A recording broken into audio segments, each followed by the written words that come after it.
fitter, happier, more productive, comfortable, not drinking too much, regular exercise at the gym, 3 days a week, getting on better with your associate employee contemporaries, at ease.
欢迎收听主唱死了，我们终于可以 yndi halda 了。我是 B， 感谢 Offside 邀约。本期节目呢是主唱死了播客和乐味音乐节的特别企划 Chatting， 一个和乐队成员近距离进行专访的场景，一个记录器乐音乐节之外所有人生的环节。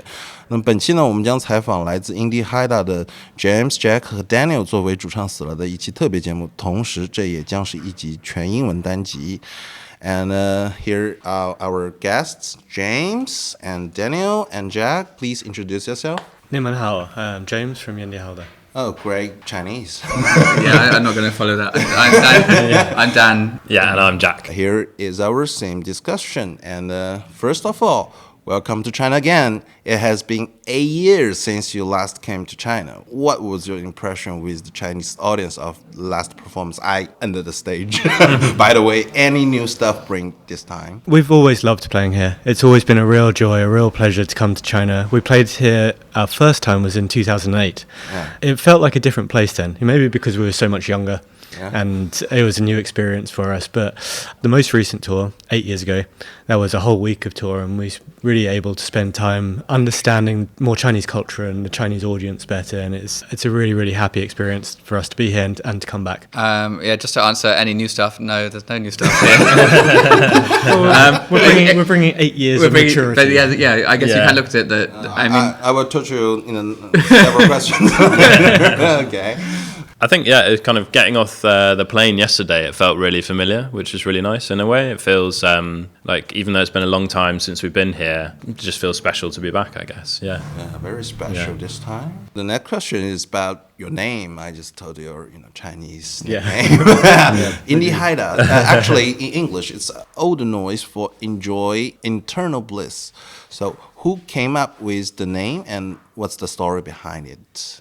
How was the band formed? The band formed when we were kids. We all went to school together, and so we started learning our instruments together, and we started playing together, and then we started writing music together. Yeah. And we played in kids covers bands when we were teenagers, and we graduated from covering Nirvana to Smashing Pumpkins to Radiohead, and we were writing our own music, which was it sounded like kids writing music. Yeah. And when we were 15, we all went to see a performance of there's an ancient Norse it's a mythological tale. It's a kind of creation myth in Norse Norse storytelling, and the name is Odin's Raven Magic. Yeah. And with the performance, it was a kind of musical arrangement of the story. With the performance, we were given the text for the story in a booklet. Yeah. And one of the lines of the text in this story, in this old folktale, is "Enjoy eternal bliss."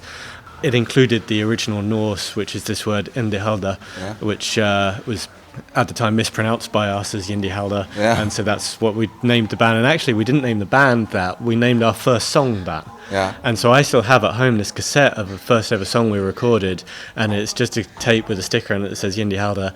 And it wasn't until the weeks and months passed that we decided actually that's our band name, and the song got a new title. Yeah. You know, we didn't have any better names, and so we stuck with yndi, halda. The only words you found is yndi, halda. Yeah, it's the one that felt best to us at that time when we were 15. Yeah. And then the band started releasing records and putting the name yndi, halda on the record, Yeah. and so we had to keep it. And then we realised no one could remember it, Yeah. and even if you could remember it, you can't spell it correctly. So yeah, it's probably a bad name in terms of promotion. And we've been told that we are pronouncing it badly as well by real Icelanders. But for some reason, it fits as well. It's kind of the right And name. it fits, yeah. Yeah, so- and it's very Googleable. Yeah, that's true. It's not yeah. Although when we first started, if you searched it on the internet, the search engine would say, "Did you mean Cyndi Lauper?" Time after time. Yeah. Yeah, I just wanted to add a little bit about how we formed. So, I mean, these guys were the more cool, like they were in bands. I was more of a geek, played the classical violin. Okay. I was sort of trained that way. Yeah. But luckily there was a guitar teacher at school who was very, very inclusive. Yeah, he sort of encouraged collaboration, and so I ended up playing some electric piano on one of these guys' tracks, and then we kind of got to know each other. Yeah. I ended up getting violin lessons from the guitar teacher, so he was teaching me like Pink Floyd guitar solos on the violin, so that I could. And I just love sort of picking up the different style because, as you probably know, like classical can be very strict and regimented, and it was really liberating to play with these guys. Yeah, the answer is the teacher. Well, yeah, he was like sometimes these people in your life, they just They inspire you. Inspire you. Yeah. After audience knows your band was formed by, inspiration teacher and, all the stuff. When did your band decided to make a soft and beautiful post-rock music featuring violin? What's the reason behind it? Yeah, I think for me, the question is the other way round. It's like I played violin, and that's just what I played. And then I wanted to play with these guys. For James? I think we, even as kids, even as teenagers, Yeah. I think we wanted to do something different from guitar, bass, drums, rock music. Yeah, it's different. Because we listened to a lot of music with wider instrumentation. At the time, at least two of us. Did you study music? No. No. No, at least two of us were studying music at school. Yeah. These questions are difficult to answer for us because we were teenage boys when this You want to occurred. try something new? And so very little of this was philosophically intentional. A lot of this stuff was just, we wanted to play cool music, and the type of music that we liked and enjoyed then had a wider instrumentation than guitar, bass, drums. And, we, like I said, we had been playing loads of Nirvana songs ourselves for fun. But I think it's kind of the music that came out as well. music that came out, It's just what was there. What we had access to. I remember you saying that you, in the early days, Ollie was playing with pastry brushes or something. Yeah, that's right. It's just we made use of I have to play violin, you played guitar, it's what we had access to, and somehow it just worked. Yeah, it wasn't like you decided, I've got this big project where I need to do there was no philosophical intention, or there was very little philosophical intention. Mm. It just came about. Yeah. And just jamming, really, wasn't it? I guess that was what of it was a lot. Jamming Just in jamming our together. in our bedrooms, in our family homes, and getting told off by our parents. Really annoying our elderly really annoying the neighbours. neighbours. But without any singer, just naturally chose post-rock. Like yesterday, Sleek Makes Waves told me that organic things. Well, we did, even our first record has some voice. Has some, that one has some voice. Yeah, our new material has lots of voice. Now we're four singers with lots of harmonies. Yeah. And so actually the voice has become a really, really core and focal part of the songwriting. But even at the beginning we had some voice, and it was it wasn't an intentional decision that we made. I don't think any of us felt confident singing. Yeah, that's probably enough almost singing. something that everyone's learnt as we've been going along, isn't it? How to sing, how to sing on stage. Yeah. after, a long time, 8 years, you finally just join about the 6 member, right? Now, Indie Halda have a 6 member. So, any story behind it?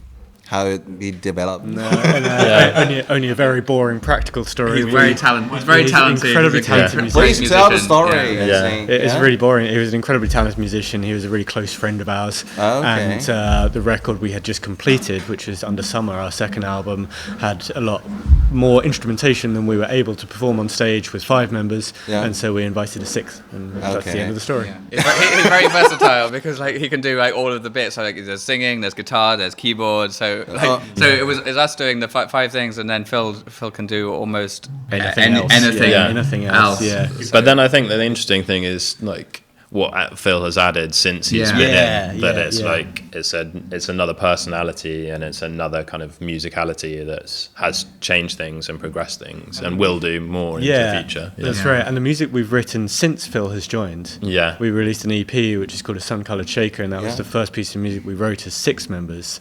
I think that is the best song we've ever written, and I think Phil's input in that, Phil's contribution to the overall dynamic, really definitely. Big difference. Yeah, it's make a big difference. I think I just heard your soundtrack this morning. It's fabulous. I'm waiting for, the next show offside. Yeah. I like that. Yeah, we're excited to play. Yeah. And then I will put bootlegs in front of the podcast as your stage performance. Ah, nice. Oh, nice. Yeah, okay. So after joining new members, how was the process, like the production process of the new album, A Sun-Coloured Shaker is like James mentioned, different from the past. And does the current market feedback this album meet your expectation?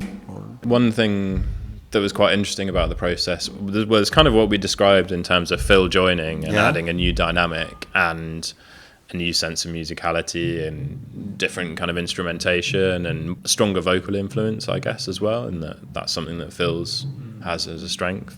But one thing that was quite interesting was actually the process of recording it. For me, was very much about where we did it, which has kind of always been a thing with our band. In that, when we recorded the first record, Enjoy Eternal Bliss, we did that. A friend whose parents were farmers, just in a barn on their farm in the middle of the countryside. Surrounded by loads of dust and vintage, old equipment, farm equipment and cars, rusty cars and things, with holes in the barn and lots of light coming in through the dust. And so it was very much about being there, us just having fun together and in this kind of beautiful location playing. And then Sun-Coloured Shaker was similar in a way. We went to another friend who has a farm down in Devon near where me and Simon live, right out on the coast in a really isolated location, not too different to here. There's a big peninsula that sticks out called Start Point, and there's a lighthouse on the end of it, and there's nothing else there other than the lighthouse and the farm. And we recorded in the barn there with some friends who did the production. And again, it was quite similar. It's like his studio. You have to go through a whole barn full of I think his family's lived there for hundreds of years, and there's a whole, literally 300 years or something, and there's a whole barn full of all sorts of random stuff, and then you get to the studio, and so we were there, and again, actually similar to the weather here, it was incredibly windy when we were recording. Now it's warming in China. Outdoor festivals. And I think we wanted that sense, didn't we, of you can open the big double doors and you can see out onto this really glorious view of countryside and wide open space and the sea. And I think we wanted to recapture that the next time around, didn't we? Yeah. It can get, with post-rock, sometimes a little bit desolate. if all you see is industrial landscapes, it's nice to get the natural... natural light. I do think of us as a very pastoral band. We're not so happy when sometimes we have to rehearse in underground little basement studios. It does make a big difference. It makes a big difference on the sort of subconscious. There's something I'd like to say about the production process. It's a bit selfish of me, I guess. Mm-hmm. For me, so A Sun-Coloured Shaker kind of is roughly two different sections. There's a bit that's more structured, and there's a bit it's more fluid and more improvised. And that bit got Phil's influence there. There's a lot of improvised keyboard work. And also something really I enjoyed was as I was playing. So if you hear on the record, you can hear he's doing this thing called granular, which you probably granular synthesis. So he takes fragments of the violin and then throws it around the space and like repitches it. And I really like that kind of interactive performance where like it's not just like one person doing one thing. It's like you can hear. It's organic. Yeah, it's organic. Yeah. And Phil is a very talented composer of music. He writes ensemble, and so I think his influence, again, we felt it there, where he's not just turning up and playing an instrument. He's also contributing a huge amount in a sort of bigger picture sense of using the sonic space. So, how's the market feedback? Just like it was successful. That record was successful. And, so well. And the numbers, it sold okay. Yeah, I mean it's an EP, so you have to have different expectations to an album. It's a different listening experience, but the numbers were good. And we did a remix with Prefuse 73. He's a well-known musician, and so that helped to shine more light on it too. You talk about the market feedback is well now for this new EP, and so there are many post-rock bands that have violins, right? And yours have always remain at the top of the popular charts. What do you think is the key to your success? I'd say Dan on that one. That front, Dan's a phenomenally talented player. All the credits for violin, right? Yeah. Dan's a phenomenally talented musician, and something I think that we take real care with is the arrangement of the melodic lines. Violins contribute so much melodically to the harmonic structures that Jack and I are playing, the two guitar lines, and so the violin takes a really prominent place in almost everything that we do. Yeah, I think of it more like it's like a vocal except without any words. I mean, maybe that sounds dumb, but like especially like now, like the vocals are more prominent, but it's not a surprise. And I think you can think of the violin just as like as an instrument, and often in music there'll be like big string sections. But it can be also just quite intimate and personal, in the same way that a vocal could be. And like I was never able to sing. So why? My mum always used to tell me just to shut up when I should have said no. They've been very supportive.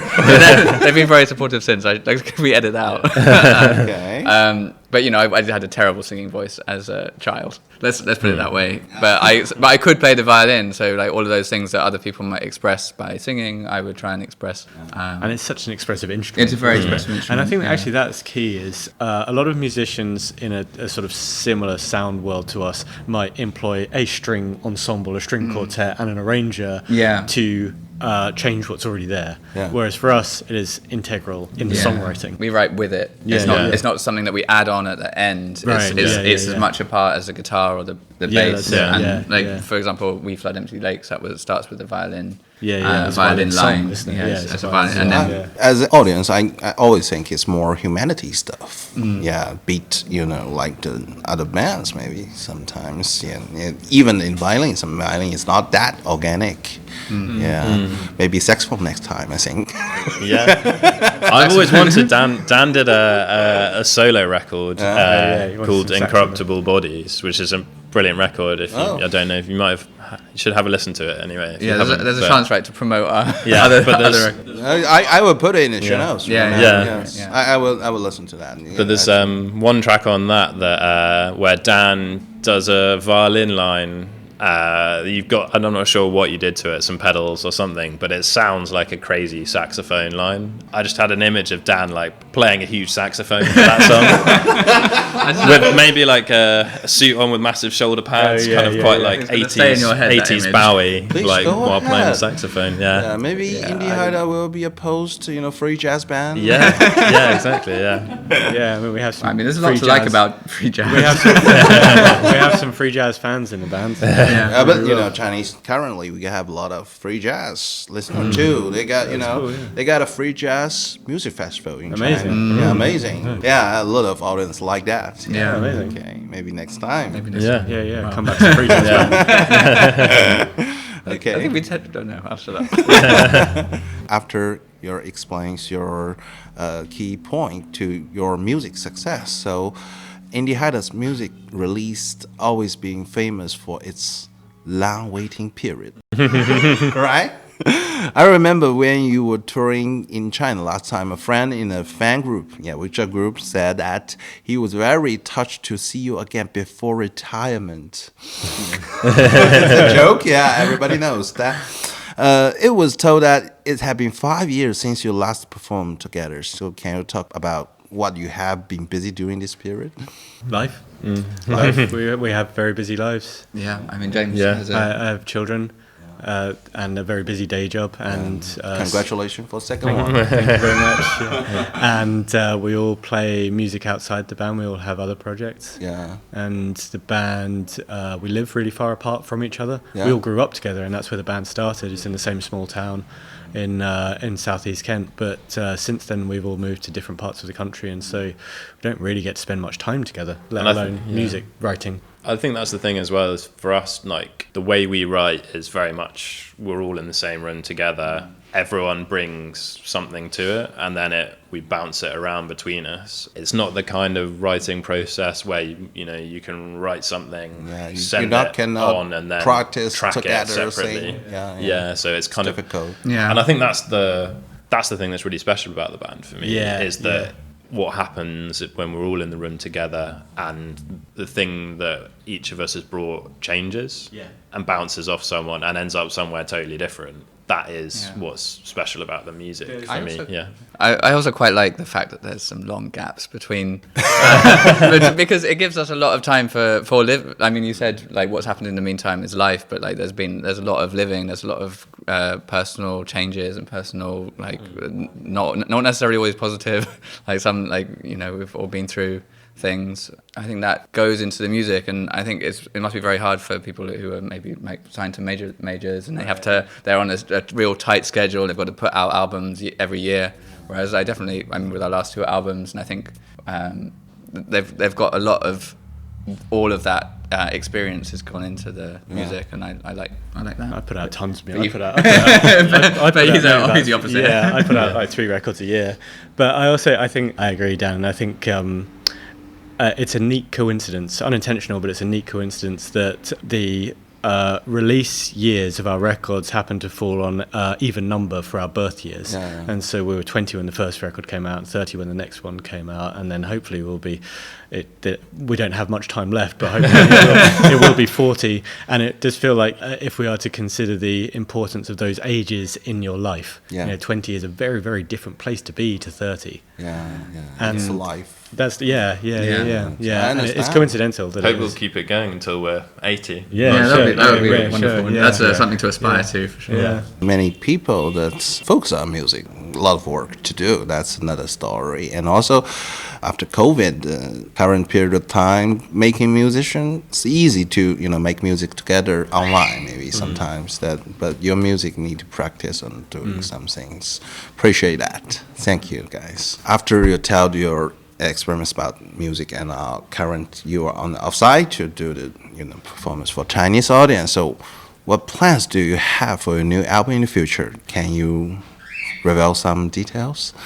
We have the very introductory sense, I think, of a concept for an album in a thematic sense. Okay. We have an idea of a theme, and actually the theme that we've spoken about is that passage of time. It's about maturity and age and life that occurs, and the loss that naturally occurs with life, but also the having of children and the passage of the vicissitudes of life. That's about as far as we've got, really. We have some song ideas, but as Jack spoke about earlier, song ideas that start with one person inevitably. By the time they reach the band and the collective 6 of us, those song ideas don't really sound anything like what they did to begin with, and so it still needs to go through that process. We probably have an album's worth of ideas between us. Oh, for sure. I mean, 3 albums. Songs that Jack started working on. One of the questions is like when you write something, whether that is for yndi or is for something else, because like James has got other projects, like a Lily. I've got this new project, and so obviously we're all writing stuff. There's a kind of process by which we just decide whether it's for the group, because it has to sort of make sense. And then it gets mangled by the by the indie machine, and the mangling, the indie machine mangling is a really, really unpredictable process, and it can take a really long time. But as Jack says, it needs us all to be there. there's a lot of sort of loss of ego that has to happen as well. Like, because you bring something and then you're like, oh no, other people don't like it, and then you're like, oh well, but I like it. But even if they do, and even if they do, it will change. It gets changed. Yeah, so there've definitely been fights that we've had. No, I like this bit. Compromise. Compromise. Yeah, all of those like mature words. Diplomacy. And here is our last question. That firstly, thanks for coming to Offside. And here is some gift from Offside. Is town poetry. Maybe James like that. Thank you so much. Thank you so much. Yeah, it's a really generous gift, and I'm a really, really big fan of Tang poetry. My favorite at the moment is Li Bai. Oh, and I have come to learn. You want more wine? I've come to learn that the breadth of human emotion exists in Tang poetry, and something that's really prominent there is drunkenness. There is love and loss and lament and greed and envy, and the entire spectrum of humanity exists in Tang poetry, and we can include drunkenness and bawdiness and boisterousness in there. And Li Bai is, I think that's what attracts me to Li Bai's poetry, is that it's poetry, but it's a very muscular poetry. Coincidentally, I had been trying and struggling to find English language translations of Tang poetry, especially in a collection, in a book, before I came here to China for this trip. And so to receive it as a gift is it's very timely. Auspicious, isn't it? Yeah, I was, because James was reading the English translation of Tang poetry on the plane over here, and you shared a few poems with me, and so I was struck. It was a Tang. I'd never heard of Tang poetry. It was the first time I'd come across my radar, and I picked it up, and I was just really struck by the sort of directness of the imagery. Yeah, it's so raw, isn't it? It's emotion, and it's great that it's now. Yeah, it's serendipitous. And what's really, really cool is, remember this, I was showing Dan this book on the plane, and I was flicking through a few of my favourites, and then I found one that was new for me. I hadn't read it, and we found two lines, and these two lines in the poem are so similar to lyrics in one of our songs. It's completely coincidental. What a coincidence! I'd never read it before, but it's all the same imagery. It's about two branches intertwined, which is just like one of our songs. Mm-hmm. So it's about two birds. Thank you so much. Thank you so much. And how about fish? I have the translation on my phone, so as long as we're not worried. So there's a local Ningbo fish. And we had some last night. Oh, that we had last night. Steamed ginger, and it was so good. I'm not sure if it was the same dish that I spoke about before, but it was really tasty. Yeah, it's different, but because last time you just tour and try different flavors. Sure. So the question is, what kind of feeling and experiments do you have when you come to Offside this time, and what's your expectation for the audience today? The feeling, I think, is gratitude. Okay. It's been 5 years since we last performed together, and the reason we are playing now is because we have this invitation. Thanks for Offside. Me too. And thanks for Offside. Thank you. Yeah, it was always a lot of fun and to play in an unusual setting, and here with the mountain in the background and the trees and the sea, it's going to be beautiful view. Yeah. Thank you guys for coming, and here is our same discussion. Healthier and more productive, in a cage, on antibiotics. Here is our album recommendation, and maybe James or Daniel or Jack, you can recommend for our audience. Yeah. My favourite record of the moment is named First Take by Roberta Flack.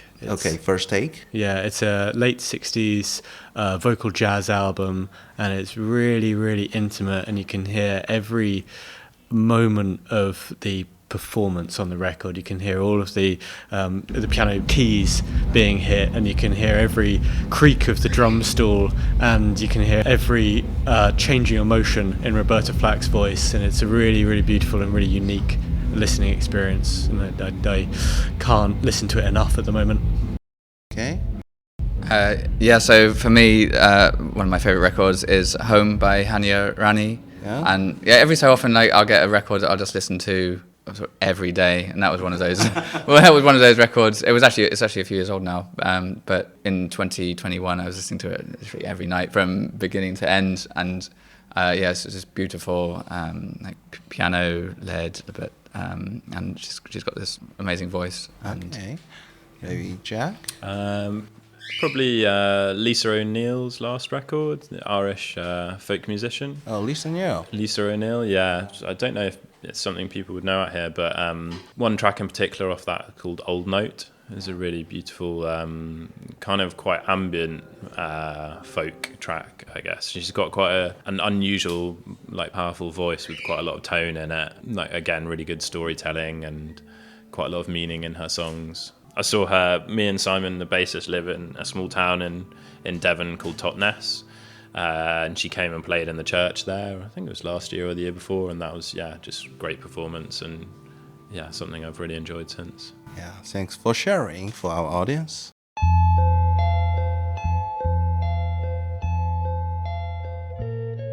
这里是面向未来的地下音乐类播客，主唱死了，推荐你使用全功能的泛用型播客客户端订阅收听。如果有任何想说的，欢迎 email 公众号私信或在网易云音乐评论留言，也可以访问节目主页找到进群的入口。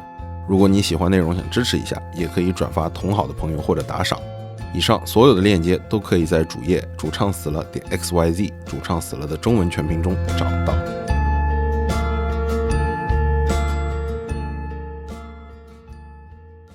Okay, here are we, the ending. So please pick one sound for your episode's end. No limited, it's the ending track. Jack mentioned my solo project, Okay. Incorruptible Bodies. There's a track, the first track of that is an instrumental piano track called Sketches of a Fern. Sketch of a Fern. Okay, thanks for Daniel and for James, Jack and Dennis come. And thanks audience listening. Let's see you in our next episode. Bye-bye. Bye bye. Bye bye. Thank you so much. 大家谢谢。